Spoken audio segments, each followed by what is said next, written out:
დილამშვიდობის. მადლობა მოწვევისთვის. ეს ძალიან აქტუალური თემაა. მე რა სწავლა დაიწყო. ეს თემა ყოველთვის აქტუალური იქნება. დიზაინი, ფორმა, ეხლა ბავშვს რაც უხარია და რაც მოწონს, რა თქმა უნდა, ის უნდა შეუძინოს მშობელმა, ხო, ეს აქ ორი აზრი არ არის. მაგრამ გაითვალისწინეთ ერთი რამ. ძალიან მძიმეა ხალხო წიგნები, ძალიან. ის მაინც გავაკეთოთ, რომ თვითონ ჩანთა იყოს მსუბუქი. ჩანთის სიმძიმეს, კიდე ამ წიგნების სიმძიმეს ნუ დაუმატებთ. შემდეგ გავითვალისწინოთ მეორე საკითხი. ზურგს რაც ეყრდნობა, ხო? ჩანთის უკანა კიდე იყოს შედარებით მყარი და ბეჭის სამაგრი არ იყოს ვიწრო, იყოს ოდნავ განიერი. ეს აძლევს საშუალებას წნევა სიმეტრიულად გადანაწილდეს, რა თქმა უნდა. ეხლა 20 წელია საუბრობ, რომ მძიმეა ეს ჩანთები და ნუ ამ ბავშვებისთვის, კაცო 6-7 წლის ბავშვს აკიდო 6-7 კილო ხერხემალზე, ეს არაფრით არ შეიძლება. ეს არის ნონსენსი. ასაკის მიხედვით. სადღაც სავარაუდო წონა აქ არის 2.5-3. მეტი არ შეიძლება. მაგრამ გამოსავალი მშობლების რა არის და ეს არის უკვე წლების განმავლობაში ვინაიდან ვერაფერს ვერ შევცვლით სკოლამდე მიუტანს იმ ჩანთას ეხლა ის 2 წუთი გადაიკიდებს სიმეტრიულად კი ბატონო მივა იმ კლასამდე და ისევ უკან ძირითადად ატარებს მშობელი და კი ბატონო მშობლებო ეს მძიმე ჩანთები სანამ ბავშვი ცოტა არ წამოიზდება კუნთოვან-მყესოვანი აპარატი ძლიერი არ იქნება ატარეთ თქვენ ამეთი უნდა მიეხმაროთ უბრალოდ დიზაინზე რაც გითხარით ეს მაინც გაითვალისწინეთ რა საკიდე სამაგრი იყოს ბრტყელი და ძლიერი და შიდა კიდე აი შიდა მხარე ხერხემალს რაც ეყრდნობა იყოს შედარებით მყარი და კიდევ მანერა ტარების მანერასაც აქვს მნიშვნელობა ხო უნდა ეყრდნობოდეს აი წარმოიდგინეთ ბეჭდაშვა სივრციდან წელამდე თუ ქვევით არის უფრო ჩანთა იწყება ჰიპერლორდოზი უკან კანდება ბავშვი ხო თუ ზევით არის ზომის უნდა იყოს სიმაღლის ხო ჩანთა ასე სიმაღლეს არა აქვს ახლა არსებითი მნიშვნელობა მიყრდნობა უნდა იყოს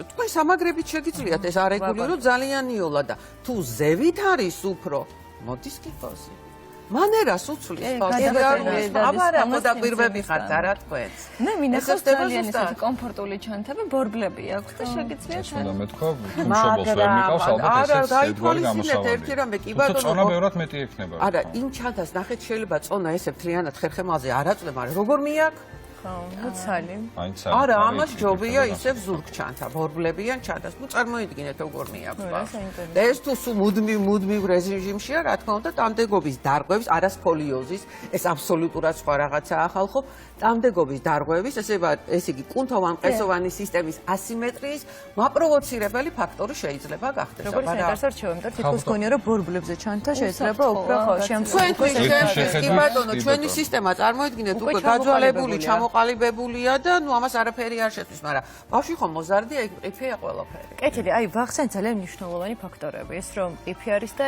ის რომ სწრაფად იცვლება ამ პერიოდში, ხო? ხერხემალი და ძვალსახსროვანი სისტემა.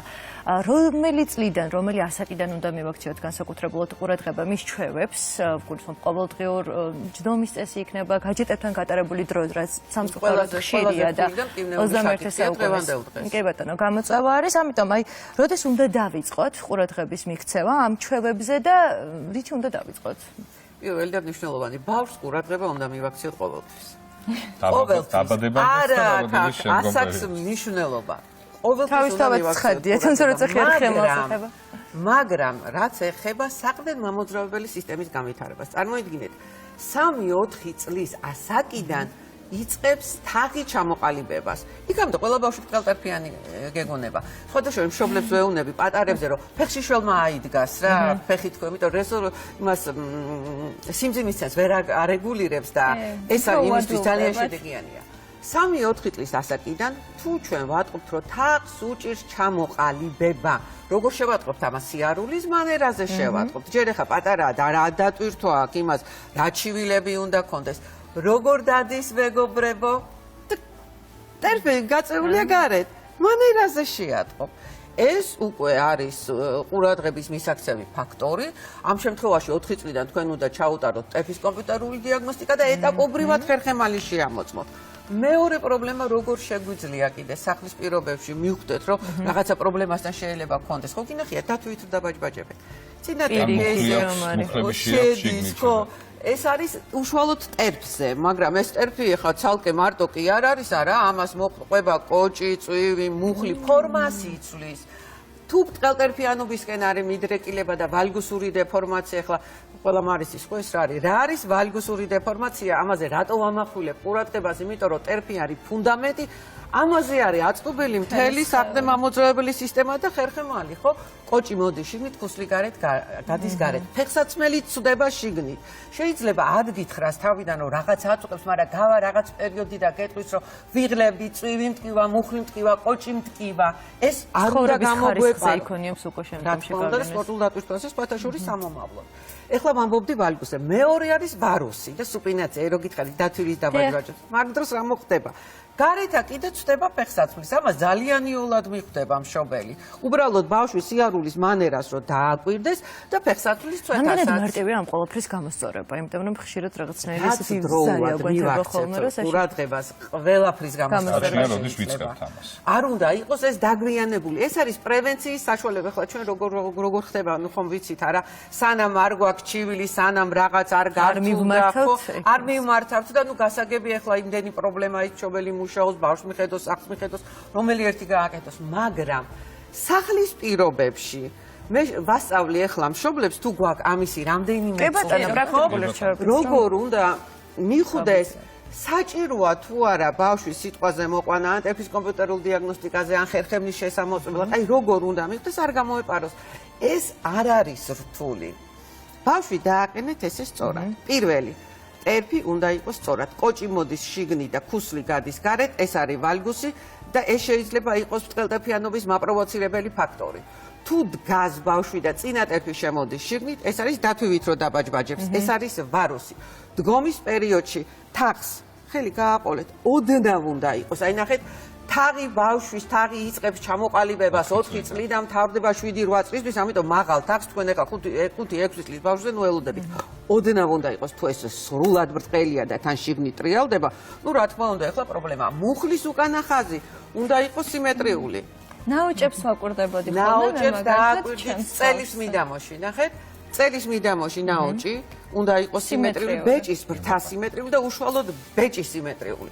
შემდეგ კიდე იოლად იცით, როგორ შეიძლება გაარკვია, შეიძლება სკოლიოზი არ იყოს და ძალიან კარგია თუ ამ პერიოდში იშვიათია სხვათა შორის რთული სკოლიოზი.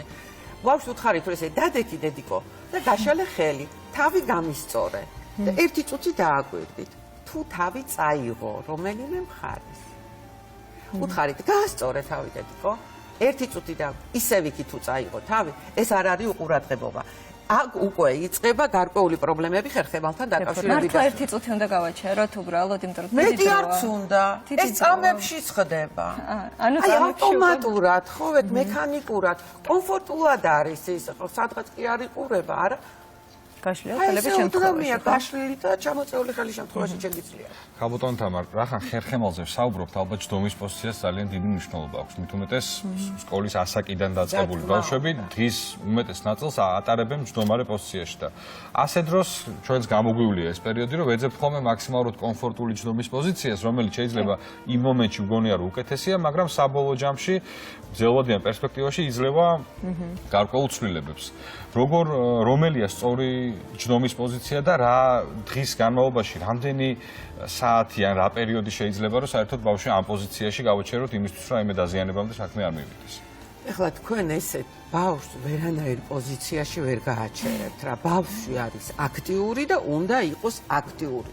სწორი ჯდომის პოზიცია ეხლა ყველამ ვიცის ხო მერხთან როგორ ზის, მაგრამ ასლაპარაკობ სკოლაში ესე ზის და ეხლა სახლში კიდე ესე იჯდეს ბავშვი ცოდოა. ჩვენ რა შეგვიძლია გავაკეთოთ?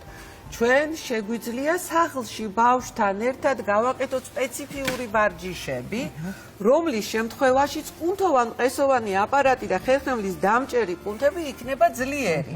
ეს გვაძლევს იმის საშუალებას და გარკვეულ გარანტიას, რომ არანაირი პრობლემა არ იქნება. თქვენ ბავშვს ახლა რაც არ უნდა უთხრათ, რაც არ უნდა, ესე სწორად დაჯექი, ისე დაჯექი, გავა 5 წუთი ის ისე როგორია ეს ვარჯიშები? ამ ვარჯიშებს საერთოდ, როდესაც ჩვენთან მოყავთ მშობელს ბავშვები, იმის და მიხედვით რა პრობლემა გვაქვს, იმის და მიხედვით ვასწავლით ვარჯიშების სქემას, როგორც ტერფის, ისევე ხერხემლის და სულ არ არის რთული და დიდი დრო უნდა, არაფერი დიდი დრო ამას არ უნდა. მაქსიმუმ დღეში დაუთმოთ 20 წუთი.